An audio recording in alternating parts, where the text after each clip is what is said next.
Hey everyone, Once Bitten here. I wanted to post a video talking about some of the upcoming changes that you can expect to see in the Ninth Age.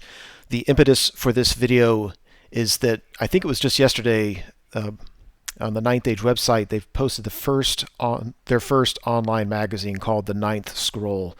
I think Blondebeer was the one who did most, if not all, of that work, and it just did an amazing job. It's beautiful. It's very cool. It's informative. It's I was very, very impressed with it. Among other things, it reveals some of the upcoming changes and talks about some of the reasons behind those changes. Well, I don't pretend that I'm privy to all the conversations that happen behind the scenes at the Ninth Age. I have access to a lot, and even then, I don't have the time to go check them out. So I don't know a lot of the specific changes that are coming because I choose not to know. But I do know a lot of the reasons behind those changes. And those are the conversations that I'm actually more concerned about is, what's the thinking that drives changes? Now, how a particular team of people comes up with very specific things, I trust them. I can live with it. We can always modify it in the future. But, the driving force, I think, behind those changes is very important. So, I thought it would be helpful for me to provide my perspective on why changes are coming. Now, I'm not saying that what I'm going to say here is exactly all the reasons why people want or do things. I'm saying this is kind of what I see in it. And this isn't just my thinking. I mean, I see these conversations happening as well.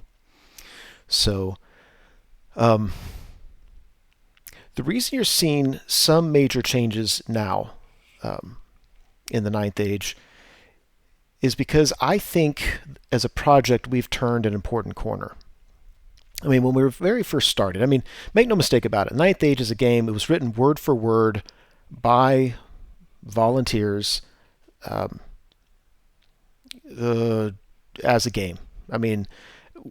But let's not kid ourselves. The people who created this project were Warhammer Fantasy 8th Edition players, and the reason it was created was because that game kind of just became unsupported, and we wanted to keep on playing the same type of game that we used to play. And so the influence of Warhammer Fantasy Battles, especially 8th Edition, you can't ignore the influence that it's had on the creation of the Ninth Age.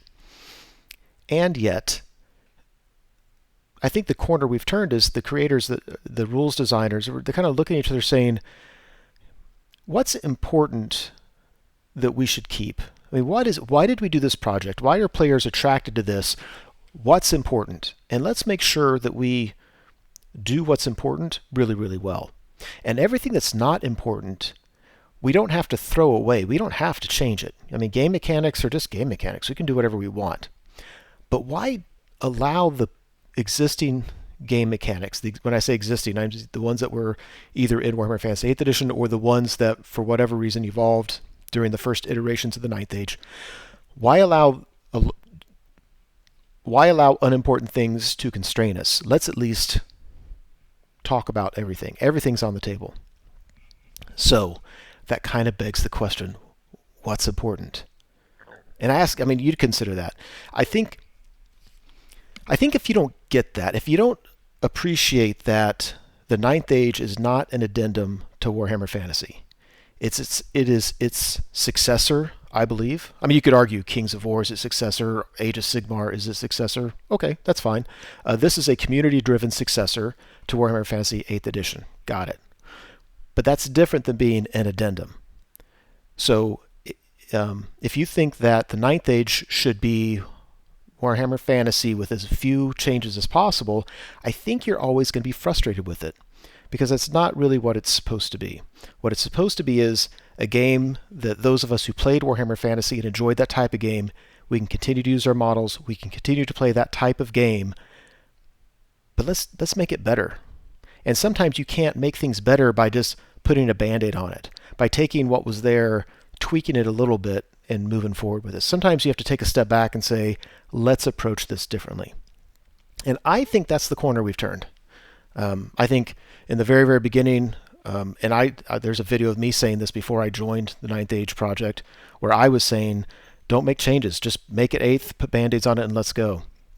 And I think a lot of the community had that perspective. And I think Now the game has enough of a footing that that's not necessary, and it's not really helpful. I think that's the corner we've turned, and I think that's why you're starting to see, you can expect to see, not hugely major, I mean, don't overreact to this, but some significant changes in the next several updates, let's say over the course of the next year. So, what's important? I have not seen a list online where they came up with a list of what's important, but off the top of my head, I would say, well, a a rank and file miniatures battle game using dice in a fantasy setting. We want combat, magic, shooting, all those elements that we've come to expect in a fantasy combat genre.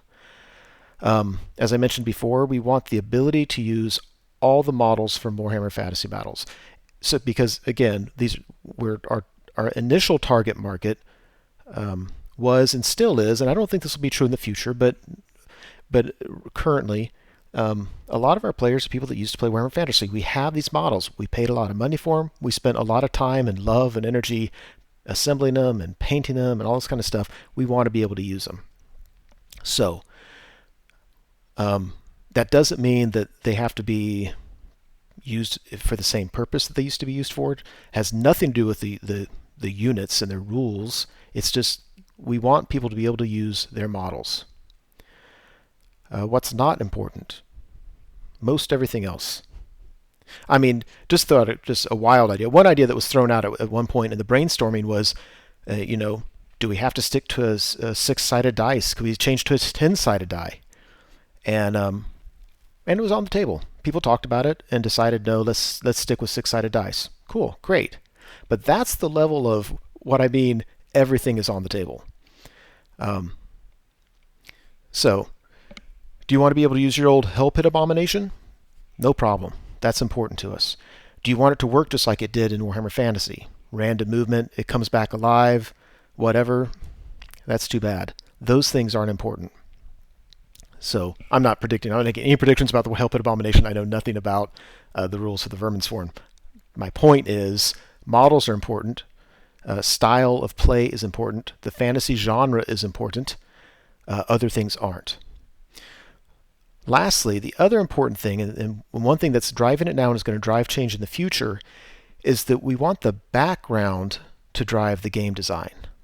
So yes, we want balance. We want a game that's good for casual and for tournament play. Nevertheless, we certainly don't want sales to drive our decision-making process. I mean, we're all sick of that. We also don't want history, i.e. an old and different game system, to drive our decisions. We want background. And as we build the background more fully, the rules are going to evolve more and more away from what you knew when you played Warhammer Fantasy. So Warhammer Fantasy Battles as a baseline for the 9th Age rules is a misnomer. And I think that's an important thing to accept to be able to appreciate and enjoy the 9th Age. I've read some of the background. We've all read some of the background. I've read some more of the background than a lot of others have. It's impressive. It's fantastic. And what I like about it too is it's well thought out. It's in some ways consistent in ways that maybe weren't before. A lot of times I think there's background that's being written that may not ever find its way into books. I wonder, because I see, the thinking behind, hey, here's how things work. And I think that kind of stuff is going to drive what you read in the background, but it may or may not be included in the background. But it's really good stuff. Another thing that's driving the changes is a desire for there to be character, flavor, individuality. For instance, we like to tell ourselves that every army has a distinct flavor. And they do. I mean, let's not kid ourselves. The armies do have distinct flavors already. But a lot of times it's like, yeah, this army, and you describe the army, but I can counter with 2 or 3 units in that army that don't fit that description. Because at some point, a certain company wanted to sell a different kind of model, and so they made it so different from everything else in the army and overpowered that people bought it. And sometimes when we designed the 9th Age army books, we wanted to shore up the weaknesses of armies. And so a lot of the army books have things in there that don't match the fluff and feel of the army, but it was considered good.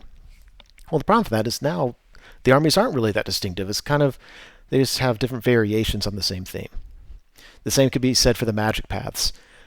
Yeah, they're all different, but in some ways there is a generic quality to them. Like, most paths, you have your direct damage spell, you have your mass damage spell, you have your buffs, you have your hexes. I mean, whatever, that is fine, but there's some unnecessary redundancy, and there's just a lack of individuality between them. So, what does that mean? Well, as you might have read in the ninth scroll, army construction is changing. I've heard some people talk about that. To me, that's not really a big change. It's a mechanism that makes it easier to customize armies. To say we want this army to be known for having shooting, and with this other army, shooting should be a weakness. And so using that makes it really easy to accomplish that custom design work, and it also makes it a lot easier to do away with abusive builds. So if we want an avoidance army as a play style, that's cool. But if it's an avoidance style army that gets to the point that it's not really fun to play against, well, we need to tone it down. And that the army construction changes makes that just a whole lot easier. Other changes you're going to see: streamlining of units, and you should have read about this a little bit in the online magazine. If upgrades are so subtle that you cannot model the model, you cannot build the model in a way to show those upgrades, they're likely either going to be removed or become an automatic upgrade to the unit. Now, I'm painting with a very broad brush stroke there. Don't go running and screaming to the hills based on what I just said. I'm just saying, by and large, we're trying to say, build a unit. So for example, you could play a game against Kingdom of Equitaine, and they'll have 3 Pegasus Knight units, and they could have different options between them. I mean, they could have, barding or not barded, skirmishing or not skirmishing, devastating charge, no devastating charge, vanguard, not vanguarding, and every unit could be different, and you'd have to ask your opponent, and he would tell you among them. I mean, vanguard and skirmishing would be pretty easy to figure out, but you have to remember which one has barding, which one has devastating charge. Then you play your next game against the Peg Knights, and you're like, okay, wait, which ones are these? And it just, in some ways, gets a little bit ridiculous. Now, when I was a member of the Beast Herds Army Book Committee, that was my first and only experience in designing an army book. That's exactly the kind of thing I was advocating, is more options. Get a baseline model, a unit, and then allow customization. And it was a mistake. And I think a lot of people were like me, and they wanted the same thing, and now we kind of look back and we're like, oh, there was an unintended consequence, so let's not have that quite as bad. So I'm not saying all upgrades are going away. I'm not saying that at all. I'm saying you're going to see a lot more streamlining. They're still going to be, they're going to be more unique than I think we're used to. But when you see something on the table, I think it's going to be a lot easier to know what it is and what it does. There's a lot of buzz around the new Paths of Magic. That was a big reveal in the 9th scroll. If you didn't pick up on it, the roughly 20 magic paths are being reduced to 10 magic paths. Now, nothing is set in stone, and then the magazine said that as well, because until we release it, we may change our mind about some things. But, we're not looking for army-specific paths. We want 10 paths, and then just imagine a team sitting down and designing a system of magic from scratch. I mean, the background of it, how it works, why it works this way. That's been done, and I loved reading that stuff. And again, that may not ever make it into a rule book, and it's a shame, because I thought it was pretty cool. The names, the descriptions of each path, the theoretical connections between them, it's just good stuff. Very well developed. Well, as I said already, each path performs a very specific role. So they're not a full toolkit. You'll have to decide exactly what you want your magic to do for your army list. Look at pyromancy. That's the one reveal in the magazine. It's very similar to the old Path of Fire. It's about damage output, which is what you would expect from a fire-based magic path. But it doesn't do a lot else. That's what it does. It does that very well. Lots of different options. That's it. So expect that type of character and uniqueness in the other magic paths.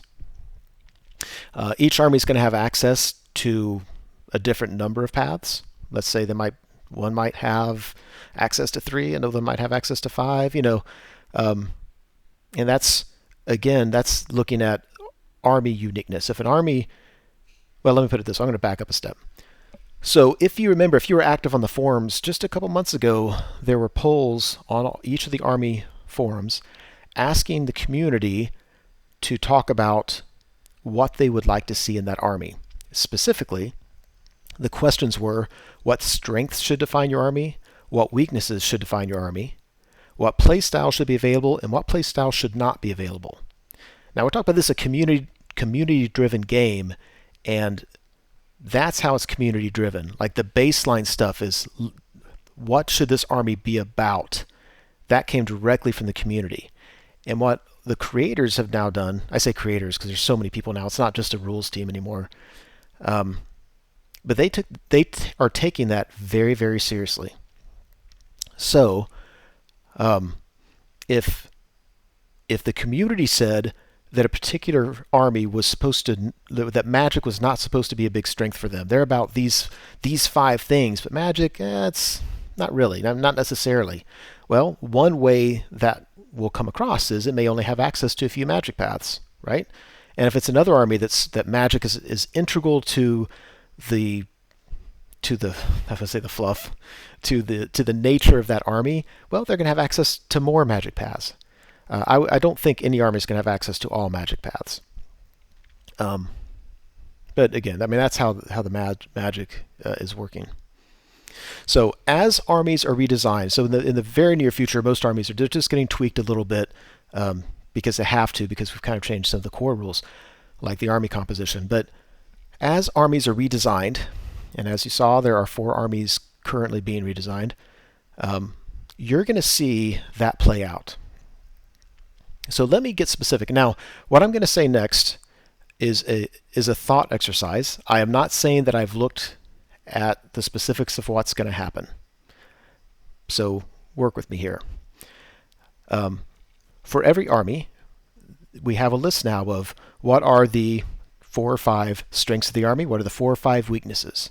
Now I want you to appreciate that. Take your favorite army, the one you love, the one that's connected to you in some deep, meaningful way, and that army has to have weaknesses. So if there's a specific weakness you're supposed to have, but the current army book you're using has a way of getting around that weakness, you tell me. You're on the design team. What do you do with that? Because I think what you do with that is you say, we got to change this. We have to take this out. We have to redesign it. We have to do something, because if we leave it in there, it will no longer, this army will not have that weakness, and what's it all for? So I looked at the poll for the Warriors of the Dark Gods, and I looked at the top several results. So this is what the community said, and when the community said it, then the creators, I'm calling them, the pro team, they're taking it, and that's what they're using to design the new book. So Warriors of the Dark Gods' strengths should be, in combat, they should be really good at grinding. They should have good armor. They should have good leadership independence, meaning that units are brave when they're alone. You can spread this army out, and they have decent leadership. They should be really good at speed, and they should be good at big offensive magic. But they need to be weak in small arms fire, strength in numbers, kind of like the Vermin Swarm thing, and bubble leadership. So that's interesting. So it's an army that the units are good at leadership, but they don't have good bubble leadership. And I'm telling you the truth when I say I haven't looked to see how they're going to do that specifically. But my guess is you're going to see decent leadership stats on all the units, but in some way, shape, or form, you have to make it so where they don't have this big, strong, really high leadership bubble around the general. I don't know. I think whatever they decide to do, it's going to shock some people, because right now, in the Warriors of the Dark Gods book, you can build a fantastic, strong leadership bubble. But that's supposed to be a weakness. The community said, we want that to be a weakness. So now the creators, I'm hoping, are going to make that a weakness. You probably just saw a nice little transition there. I was in the middle of recording and realizing I was revealing stuff that couldn't be revealed yet, and I had to stop. Oops. Um, Tell you what, let me address one final area of upcoming changes and then wrap up with some concluding thoughts.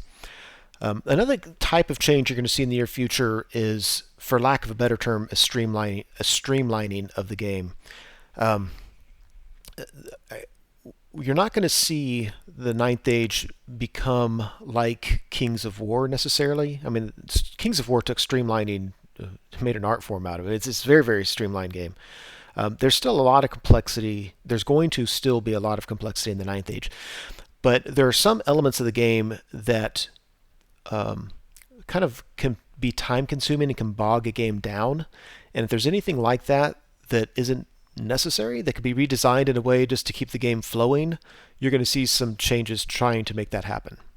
So that's another type of change. So in conclusion, one thing I see I've seen on some of the forums recently, and I find it ironic, is ever since the Ninth Scroll was posted, there's the forums have heated up. I mean, heated up. There's a lot more activity on them, and a lot of people are really excited for the changes and things they see. And of course, there's always people that are concerned about it. And I'm okay with concerned, but there's an argument that I see some people making, saying you're just making this game more like a Kings of War. You need to keep it the way it is. If we want to play Kings of War, we have to go play that. I think that is unnecessarily mean towards Kings of War. I think Kings of War has a following, and it's a good game. It's different than what I want to play, but it's a good game. But the irony is, think back of all the things I've talked about tonight. It's about customization. It's about uniqueness. The armies are unique. Magic paths are unique. We're talking about making high elves play a certain way. You can't build every conceivable type of build with a Highborn Elves army. You can't make every conceivable type of build with the Warriors of the Dark Guards army. They are being purposely background driven and unique from all other armies. That is the opposite direction of what Kings of War did. So Kings of War is great for the players that wanted that, but the players that like the complexity, we want to keep the complexity. We want to keep it a game where decisions matter. And one decision is what kind of the army you choose to play. It's built a certain way. It's unique. The Ogre Kingdoms is not the Beast Herds. They are two different kinds of armies. Pyromancy is not another one of the magic paths that I can't reveal the name of. They're different, and you have to plan ahead for that kind of stuff. So it's not stripped down. It's more immersive. It's more in depth. It's just more streamlined as well. So those are some of the upcoming changes, and from my perspective, some of the rationale behind them. I look forward to seeing them as they come out in several iterations over the next. Thank you so much for watching the video. I truly hope you enjoyed it. As you know, YouTube has a variety of functions you can use to interact with videos such as this. You can like or comment on the video, you can favorite it, you can share it, and of course you can subscribe to the channel. And I encourage you to do any or all of those things as a way of interacting between viewer and producer. As always, I appreciate your patronage on the channel and wish you all the best.